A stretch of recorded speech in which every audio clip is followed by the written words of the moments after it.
Bismillahirrahmanirrahim. Alhamdulillahirabbil alamin wa bihi nasta'in ala umurid dunya waddin. Wassalatu wassalamu ala asyrafil anbiya'i wal mursalin sayyidina wa habibina wa syafi'ina wa qurrati a'yunina wa nuri qulubina mustafana wa maulana Muhammadin wa ala alihi wa sahbihi والتابعين وتابع التابعين ومن تبعهم بإحسان إلى يوم الدين. سبحانك لا علم لنا إلا ما علمتنا إنك أنت العليم الحكيم. رب اشرح لي صدري ويسر لي أمري واحلل عقدة من لساني يفقه قولي آمين. أما بعد. Alhamdulillah yang bersama-sama kita hormati para habaib, para kiai, para masyayikh, tokoh masyarakat, wabil khusus Habib Ali Al-Jufri, dan kita doakan Al-Habib Hasan, Al-Habib Ghazi dan para habaib yang lagi sakit, ya, kurang enak badan, mudah-mudahan diberikan kesembuhan oleh Allah Subhanahu wa taala. Dan juga kepada Sahibul Bait Haji Marno, dan juga kepada seluruh hadirin hadirat rahimakumullah. Alhamdulillah. Setelah sekian lama kita rindu majelis, akhirnya new normal, ya. Normal anyaran. Ya. Mudah-mudahan anyar kabeh, rizkine hal anyar, ya. Ojo. Insyaallah di tempat yang seperti ini orang tuh datang maulid, wong iki teko maulid golek waras. Ngene apa nggih? Golek waras. Jadi orang datang maulid itu orang golek penyakit. Golek apa? Waras. Jadi wong teko maulid ora ana penyakit insyaallah, waras kabeh. Ya, ini karena mendekati kurban, maka kita akan membahas tentunya secara singkat ya, nggak bisa secara keseluruhan tentang kurban, tentang udhiyah. Karena tanggal 31 nanti kurang lebih akhir bulan ini kita akan melaksanakan yang namanya kurban.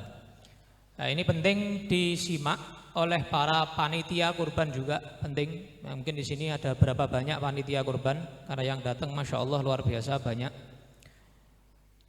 Kita mulai. Qala al-musannifu rahimahullahu taala wa nafa'ana bihi wa bi'ulumihi fid dharain amin. Al-udhiyah, kurban, atau bahasa Arabnya udhiyah, adalah ma yuzbahu minan na'am taqarruban ilallahi ta'ala min yaumin nahri ila akhiri ayyamit tasyrik, yaitu hewan ternak yang disembelih karena mencari ridha Allah Subhanahu wa ta'ala di tanggal 10 Dzulhijjah dan juga hari tasyrik, yaitu 11, 12, 13 tasyrik. Harus berupa hewan ternak. Apa hewan ternak? Unta, sapi, dan kambing. Tapi jangan khawatir, ada satu pendapat dari sahabat Nabi, pendapat daripada Sayyidina Abdullah bin Abbas radhiyallahu anhuma. Beliau menyatakan bahwa orang yang tidak mampu kurban hewan ternak, maka dia boleh kurban dengan ayam. Nah, enak toh? Pitik, mentok, kurban bismillah. Sing ora mampu wedhus berarti kurban apa? Ayam. Ayam. Asal aja itike kecilian, ya. Ayam, ya. Itu pendapat siapa? Sahabat Abdullah bin Abbas radhiyallahu anhuma. Enggak apa-apa, ben kurban kabeh, ya, biar semuanya bisa kurban. Nah, hukum kurban, kita bahas tentang hukum kurban. Hukmut tadhiyah, hukum kurban. Hukum kurban dibagi menjadi 3. Yang pertama, annaha sunnatu ain, sunnah ain. Sama seperti fardu. Fardu itu ada 2. Ada fardu ain, ada fardu kifayah. Fardu ain itu setiap individu umat Islam wajib melakukan. Itu fardu ain, sholat 5 waktu misal, fardu ain. Ada lagi yang namanya fardu kifayah. Fardu kifayah, kifayah itu cukup dilakukan satu orang, diwakili satu orang, maka satu desa gugur dosanya. Contoh, mandikan mayit, anek sak desa ngedusi mayit repot. Maka cukup Pak Mudin yang mandikan, maka Pak Mudin sudah melaksanakan fardu kifayah, mewakili wong sak desa kabeh, sehingga orang satu desa tidak ada yang mendapatkan dosa karena tidak memandikan mayit ini. Mudeng nggih? Mudeng tum? Ya, itu fardu. Ada juga sunnah. Sunnah ain ada, sunnah kifayah juga ada. Di antara sunnah ain, sunnah kifayah ya kurban ini. Kurban ini bisa menjadi sunnah ain. Sunnah ain berarti sunnah setiap individu, sunnah melaksanakan kurban. Bagi siapa? Bagi orang yang memiliki harta yang lebih dari yang dia wajib mengeluarkan tiap harinya di hari itu. Contoh, tanggal 10 Dzulhijjah pas bodo besar, punya uang rodo akeh, buat menafkahi keluarga cukup, nafkahi anak istri cukup, buat bayar utang ya cukup, lebih, maka lebihnya itu kalau cukup buat beli kambing, maka sunnah bagi dia untuk berkurban. Itu namanya sunnah apa? Ain. Sunnah hukumnya, sunnah ain. Maka bagi orang yang hendak melaksanakan kurban, sing badhe kurban ini, mulai tanggal 1 Dzulhijjah makruh hukumnya potong rambut, potong kuku. Jangan. Jadi sedurung Dzulhijjah itu pas Dzulqa'dah itu potong rambut sih, gundul, pelontos ya. Kukunya dipotong dulu, rambut atas, tengah, bawah semuanya dipotong dulu. Supaya apa? Jangan sampai kasep, kadung dawa kabeh akhirnya. Nah, tanggal 1 sampai penyembelihan makruh hukumnya memotong kuku dan motong rambut. Makruh hukumnya, bukan haram ya, makruh. Kenapa? Hikmahnya begini, supaya ketika disembelih, hewan kurban itu kalau disembelih, kucuran darahnya itu membuat orang yang berkurban dosanya rontok semuanya. Nah, nek rambutmu, kukumu mbok potong disiki, ora rontok dosane. Nggih, enggak rontok dosa, ndak ikut rontok dosanya. Wis kadung mbok potong disiki sebelum disembelih. Jadi jangan disembelih dulu supaya apa? Seluruh rambut kamu, seluruh kuku kamu mendapatkan maghfirah, ampunan dari Allah Subhanahu wa taala. Nah, itu sunnah ain. Yang kedua, wa kifayatin, sunnah kifayah. Li ahli kulli baitin, untuk setiap keluarga itu diwakili satu orang cukup, gugur kesunahan kepada semuanya. Contoh, suami, istri, anak 5 misal. Suami, istri, anak 5, ada bapaknya, ada ibunya, satu rumah. Si suami mengeluarkan kambing 1, maka kesunahan gugur untuk satu rumah ini. Jadi tidak disunahkan kamu semuanya boleh mengeluarkan semuanya, boleh satu rumah. Tapi kalau seandainya salah satu mewakili untuk mengeluarkan korban satu rumah, mendapatkan pahala menurut Imam Nawawi. Jadi jangan khawatir, wah beb, saya nggak dapat pahalanya. Boleh nggak satu kambing niat buat 2 orang? Niatnya ora oleh. Satu kambing niatnya buat 1 orang. Satu kambing buat 1 orang. Satu sapi buat 7 orang. Satu onta buat 7 orang.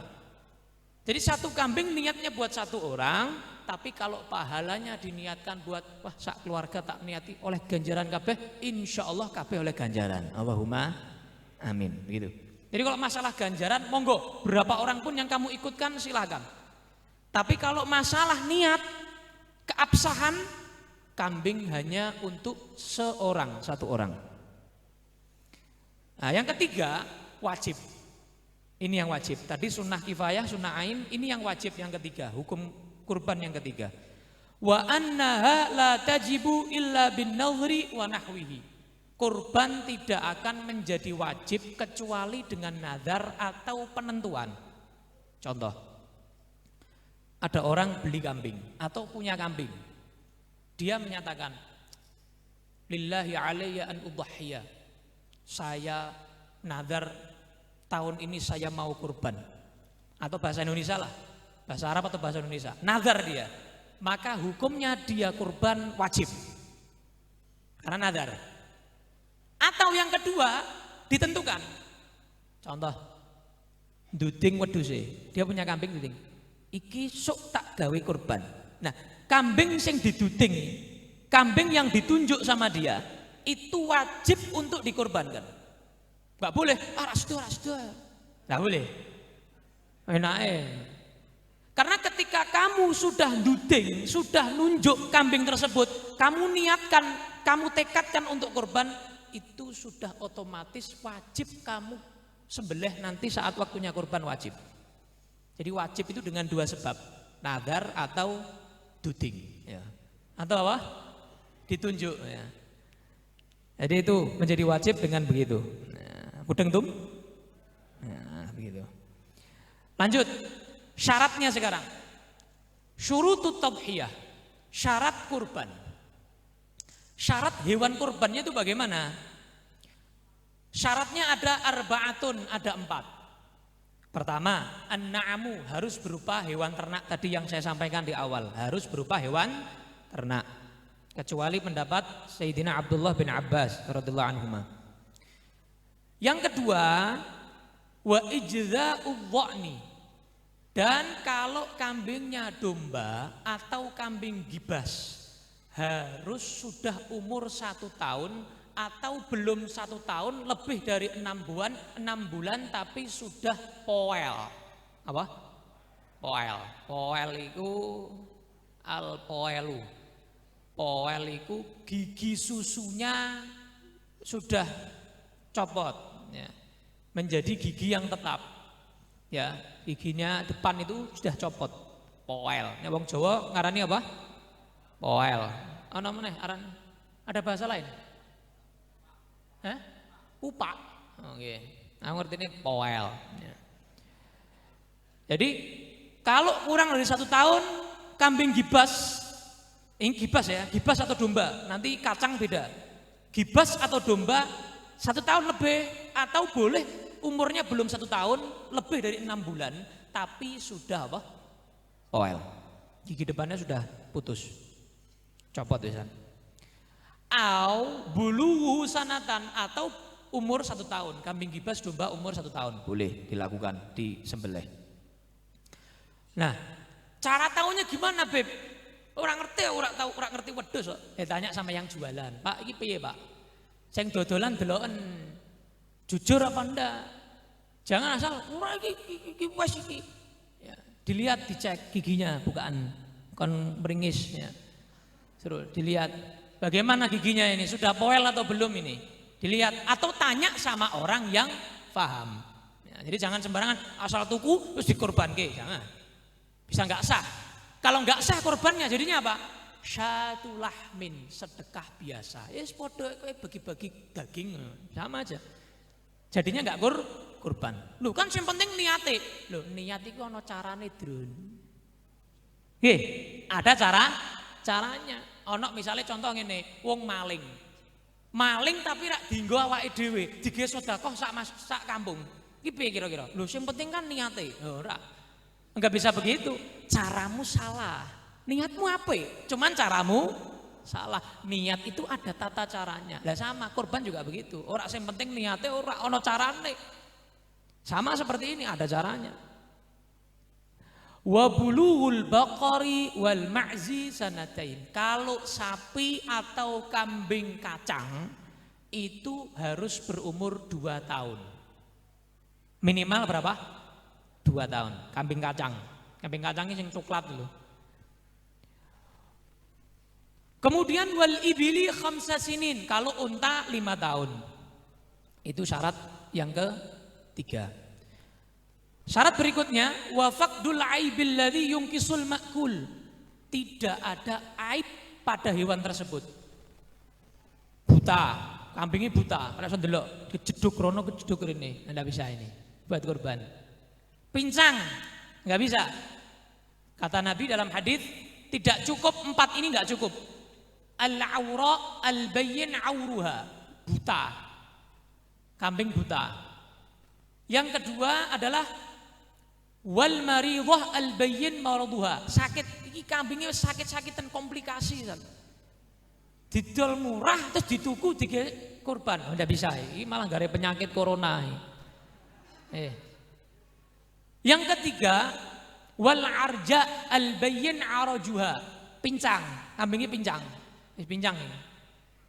Kemudian yang keempat wal ajfa allati la tunqi, dan kurus rakna sumsume blas. Iki disedot tulangnya rakna metu apa meneh. Ora metu apa meneh. Nah, biasanya orang mangan gulai, makan kambing kan nyedot sumsume biasanya kan nyari sumsum, nyari tulangnya yang ada sumsumnya. Iki digulai sumsume ra ono. Kok kurus banget, kering banget. Jadi terlalu kurus ndak sah.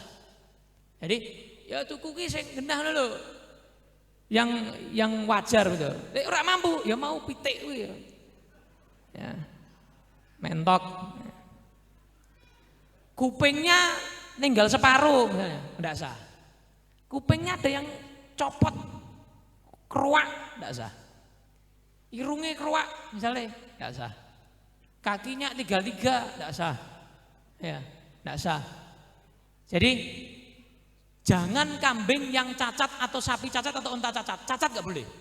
Sing sehat. Nah, yang ulama beda pendapat itu kalau hamil. Nah, ulama beda pendapat ini. Tapi pendapatnya sama-sama kuatnya. Yang pertama menyatakan nggak sah. Ini pendapat yang paling banyak diikuti. Nggak sah. Kenapa? Biasanya kalau hamil dagingnya ini kurang wow, kurang lezat, kurang enak gitu. Tapi ulama yang kedua menyatakan sah, nggak apa-apa, asal kehamilannya tidak mengganggu kesehatannya atau kualitas kuantitas dagingnya. Wah, paham dum? Nah, begitu. Jadi kalau hamil beda pendapat ulama. Antara Imam Ibnu Hajar, Imam Syekh Abu Makhramah dan lain sebagainya. Ada beda pendapat. Monggo, mau ikut yang sah, monggo, asalkan tadi syaratnya ya tidak mengganggu atau mengurangi kualitas daripada dagingnya. Syarat yang berikutnya wan niyatu inda dzabhi. Syarat yang ketiga. Jadi syarat yang kedua itu tadi tidak ada aibnya. Syarat yang ketiga niat ketika nyembelih. Nah, syarat yang ini awit ta'yin atau menentukan fi ma lam yu'ayyan bin nadri, yang tidak dinadari. Syarat yang ini syarat keempat, syarat yang keempat. Jadi kapan kita wajib niat ketika disembelih? Kalau kita itu kurbannya kurban sunnah dan tidak mewakilkan niatnya. Contoh begini, kita beli kambing, nggak dinadari, kemudian ditaruh di rumah, besok disembelih sendiri misalnya, maka wajib kamu ketika nyembelih niat untuk siapa ini? Untuk kamu sendiri nggak perlu izin. Kalau untuk orang lain harus izin. Kalau untuk orang yang sudah mati ada dua pendapat. Pendapat yang kuat menyatakan kalau tidak ada wasiat nggak sah. Pendapat yang kedua, pendapatnya juga kuat menyatakan walaupun tidak ada wasiat dari mayit, dari orang yang sudah meninggal, bapak, mbak misalnya atau gurunya misalnya sudah meninggal, nggak ada wasiat dari mereka, sah dan pahalanya sampai. Padahal awake dhewe ngirim Fatihah tekan, ngirim Yasin tekan, ngirim Quran tekan, begitu. Sama begitu. Ada dua pendapat. Jadi kalau kamu nazar, nggak perlu niat sudah. Oh iya, kamu sudah nazar, kambingnya otomatis disembelih jadi apa? Korban. Nggak perlu kamu niati lagi. Sembelih, prasido, durung tak niati, nggak bisa. Jadi kalau kambingnya sudah dinadari atau kambingnya sudah diduding mau, ya, maka ini tidak perlu niat ketika penyembelihan sudah sah. Kenapa? Mau nggak mau, otomatis menjadi apa? Kurban. Otomatis menjadi kurban. Jadi begitu. Fahim dong? Nah, jadi begitu. Kemudian lanjut. Waktu tadhiyah. Waktu kurban. Waktu kurban. Waktu kurban adalah min mudhiyi qadri raka'ataini wa khutbataini khafifatin min tulu'i syamsi yaumin nahri ila akhiri ayyamit tasyrik. Waktu kurban itu setelah lewatnya waktu atau menit seukuran 2 rakaat sholat id dan 2 khutbah yang ringan, ringkes. Jadi setelah sholat id, setelah khutbah baru sah untuk nyembelih. Tapi nek misalnya waktu khutbahnya telat, iki sholatnya jam 7 beb. Oh ya apa-apa. Karena biasanya itu jam 6, setengah 7 itu sudah ada sholat id. Sholatnya telat ya tidak harus nunggu mereka. Pokoknya waktu yang cukup untuk sholat dan khutbah lewat terus nyembelih sah hukumnya. Hanya waktunya, nggak harus sholatnya atau khutbahnya, waktunya. Sampai 13 tasyrik. Jadi bukan hanya tanggal 10 Dzulhijjah, 11 ya sah, 12 sah, 13 sah. Cuman pendapat madhab Imam Abu Hanifah radhiyallahu anhu, beliau menyatakan tanggal 13 ini enggak sah. Supaya berhati-hati jenengan kalau jadi panitia atau jenengan yang kurban, jangan nyembelih tanggal 13. Hati-hati. Kenapa? 4 madhab beda pendapat nih. Yang pendapatnya sah Imam Syafi'i tanggal 13 Dzulhijjah. Tapi madhab yang lain menyatakan enggak sah. 12 akhir, 13 enggak sah. Paham tuh? Nah, jadi begitu. Sekarang pembahasan berikutnya. Adadu man tujzi'u anhumul udhiyah al-wahidah. Jumlah kurban ini cukup buat orang berapa? Tadi dikatakan tujzi'ul badanatu an sab'atin. Unta cukup untuk 7 orang. Wal baqaratu an sab'atin, sapi untuk 7 orang. Wasyatu an wahidin faqat, kambing untuk 1 orang. Nah, sekarang masalah afdolnya. Afdol mana? Ada 1 orang kaya, dia beli 7 kambing buat kurban atau 1 sapi. 1 orang kaya kurban beli 7 kambing, kurban ke kabeh. Atau beli 1 sapi, dikorbankan 1 tok. Menurut para ulama, afdolan 7 kambing karena jumlahnya lebih banyak. Jumlahnya lebih banyak. Kecuali menurut salah satu ulama menyatakan kalau daging sapinya lebih banyak dari daging 7 kambing, afdolan sapi. Ini beda pendapat. Monggo, mau 1 sapi bisa, 7 kambing juga bisa. Yang jelas unta, yang paling afdol unta, tapi ora ono. Itu kebun binatang ya, mungkin iso. Ya. Unta. Cara penyembelihannya pun juga berbeda. Kalau unta itu cara nyembelihnya berdiri. Nabi Muhammad itu dari kuatnya. Pernah Nabi itu nyembelih 100 unta. Jadi 100 unta itu jentrek-jentrek. Nabi nyembelih sampai dapat 70. Itu ijen. Dewean, sendirian Nabi nyembelih unta. Padahal untanya disepak ini medal. Ditendang sama unta luar biasa. 70. Kemudian Nabi Sallallahu Alaihi Wasallam menyerahkan sisanya kepada mantunya Sayyidina Ali bin Abi Thalib. 30 Sayyidina Ali, yang 70 Nabi. Bayangno kowe nyembelih wedhus 70. Tukang jagale mbuh-mbuhane 70. 70 unta, orang wedhus nih, unta. Nah, tapi berdiri. Kalau unta caranya berdiri. Kaki kirinya diikat terus berdiri, jadi di lehernya disembelih. Kalau sapi sama kambing diturokno. Sebelumnya dilem kayak rumput sing apik. Aja eman-eman tuku rumput bar iki disembelih. Nah, jangan. Justru malah dilem, disayang. Dikasih rumput, kasih makanan yang bergizi, sapinya, kambingnya. Dan ketika nyembelih aja mbok delokno, mbok tontonke kayak bioskop. Jadi wedhus liyane iki kon nonton kabeh. Yo, kancamu tak edel-edel misalnya. Gak boleh. Kata Nabi Muhammad bersabda, irhamu man fil ardi rahmati makhluk yang di bumi. Lha kuwi kira rahmat wedhus iki. Akhirnya makanya kan bek. Nah, bek kabeh akhirnya ketakutan dia. Mbok kira wedhus ra ngerti kok. Ya. Jadi termasuk sifat rahmat itu kita apa? Jangan ditunjukkan. Kayak ono satir atau didohke, dijauhkan. Jangan diperlihatkan pokoknya jadi ditontonkan. Jadi satu persatu begitu. Jangan dipertontonkan atau ditutup. Itu termasuk sifat rahmat Nabi Muhammad Sallallahu Alaihi Wasallam kepada hewan. Jadi begitu. Caranya ditidurkan sebelah kiri. Sebelah apa? Kiri. Yang kaki kanan dibiarkan. Kenapa? Biar dia leluasa. Mbok taleni kabeh mesake. Kejet-kejete mesake. Matinya sekaratnya kesian. Dijarke bendik sing ngene-ngene. Ini termasuk rahmat. Cara membunuh atau bukan membunuh, cara menyembelih yang rahmat. Karena Nabi bilang, "Innallaha katabal ihsan ala kulli syai." Allah itu menciptakan harus berbuat baik pada segala sesuatu. Fa idza dzabhtum fa ahsinudz dzibhah. Kalau kalian menyembelih kata Nabi, perbagus cara menyembelih kalian. Makanya kan sunnah kan? Diasah sampai landep.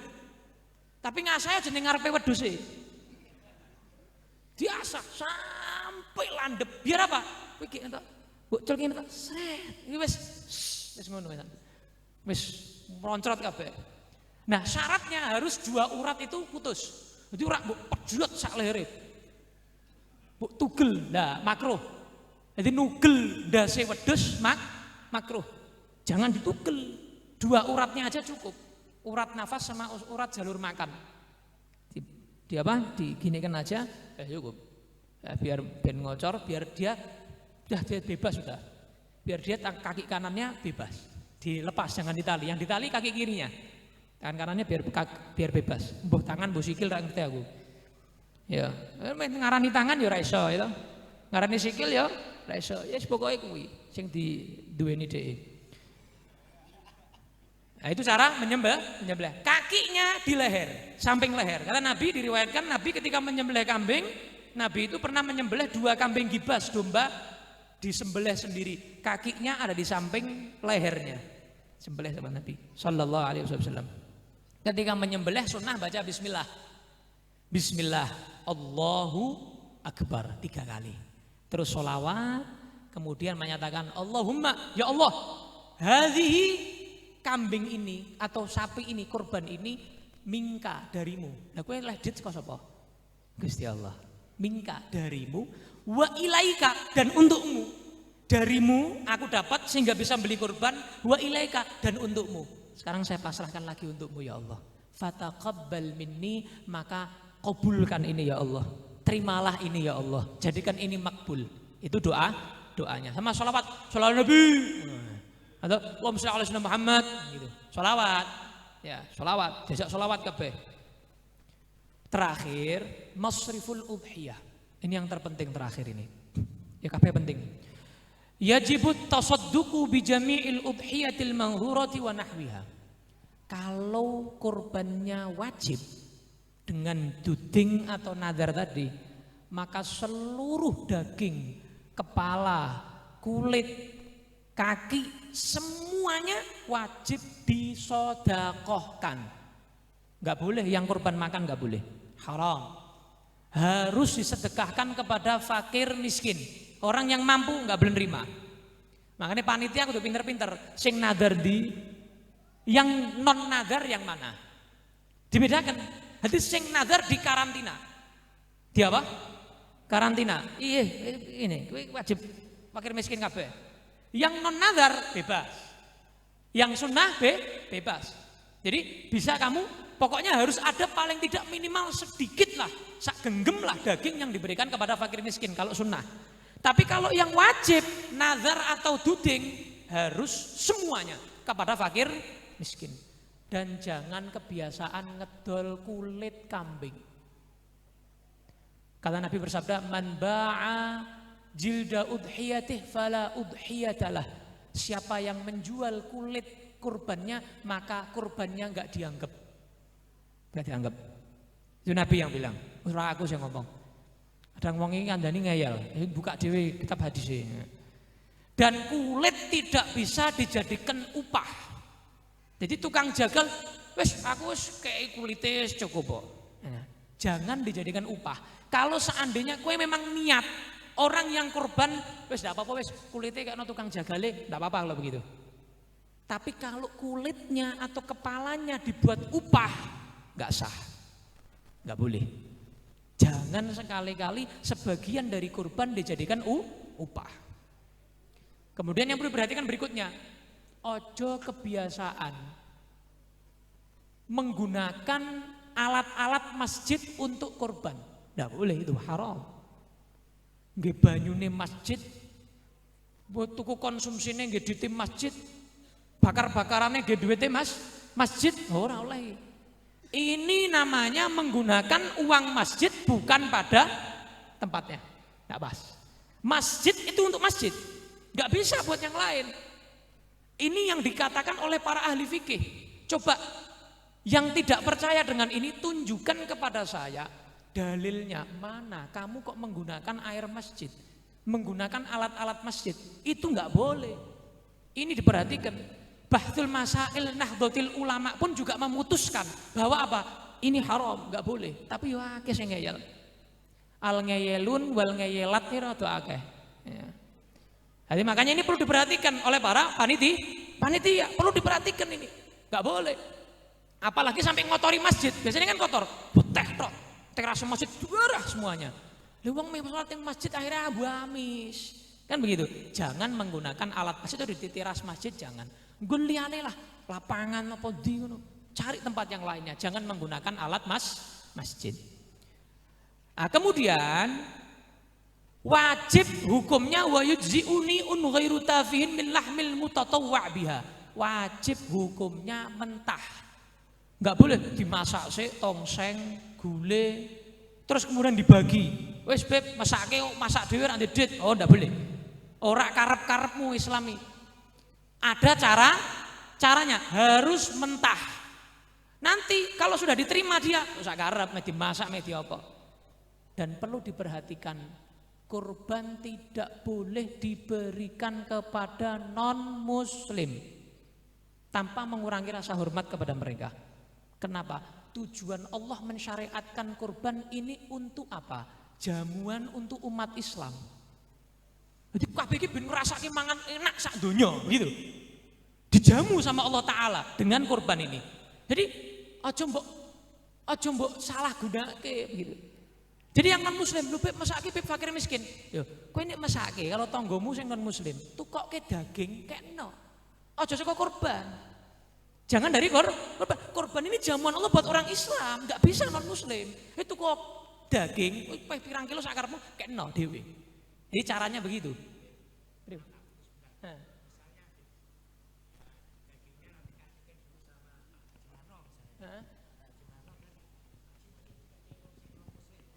Enggak bisa. Jadi walaupun sudah diterima sama orang miskinnya, mesake karo tanggane, atau sudah diberikan kepada siapapun, terus diberikan kepada non muslim, tetap enggak boleh, haram. Enggak boleh. Tetap enggak boleh. Jadi sampai ke tangan berapapun, di tangan ke-10, ke-9 itu enggak boleh. Iya, kurban, daging kurban tuh ya. Kalau mau beli daging yang lainnya monggo silahkan. Tapi kalau kurban ini jamuan Allah khusus untuk umat Islam, enggak boleh. Ini banyak yang menyalahgunakan gitu ya. Enggak boleh hukumnya. Mau sunnah, mau wajib enggak boleh, buat non muslim enggak boleh. Nah, kalau sunnah ada 3 cara. Cara yang pertama, ini yang paling afdol. Orang yang kurban ngambil sedikit tabarrukan, ngalap barokah. Sisanya buat fakir miskin. Lah kowe iki kurban iki pangan dhewe mbok kei wong.